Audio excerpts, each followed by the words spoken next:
All right, so real quick, we're going to talk about like crisis emergency protocols from the RBT task list.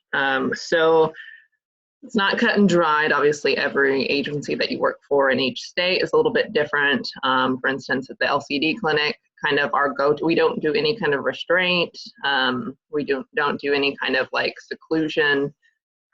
So our crisis protocol would just be like one person stays and just blocks any kind of physical aggression towards the client and towards the therapist, and then the other one would run and get the supervisor or the parent if present, and that's kind of how we would handle that type of crisis protocol. However, in general, you want to first pay attention to keep in mind the code of ethics from the BACB, things like client dignity, kind of using less invasive or like more positive types of intervention before moving towards things like restraint and whatnot. But other than that, you really want to the next thing you want to keep in mind is the state laws. So every state's a little bit different on like what types of like timeouts or seclusion procedures you can do for like a crisis management situation. But you also have to keep in mind like restraint laws. So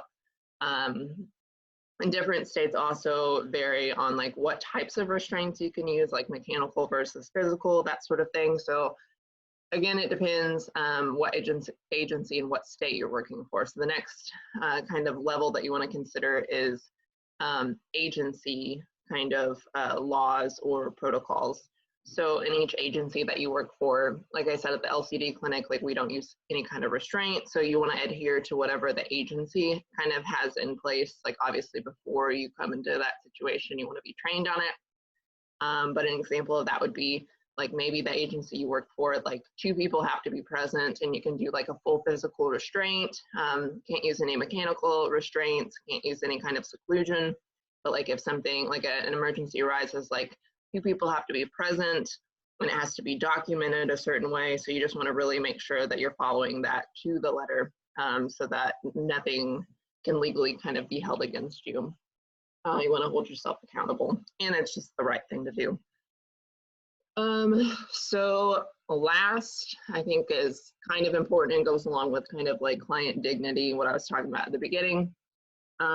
Individual medical history should always be taken into account. So, you know, we're moving into an age where we're like considering things like trauma-informed care. So obviously the agency that you're working for, you need to kind of make sure they hold themselves to that standard as well. So like if you're dealing with an individual who maybe has a history of like sexual or physical abuse, you don't maybe want to handle restraint protocol in the same way you would with a client that doesn't have that previous history. And then also like just being aware of like their individual kind of medical histories, like what could be maybe causing this type of behavior, any kind of medical or background issues that you can kind of be aware of to keep in like the forefront of your mind while you're treating each client. And you know, just overall kind of tailor your protocol, and hopefully you're working for an agency that does keep you informed and kind of like medically relevant on the information you need to know. So you can help kind of like tailor these protocols to each individual.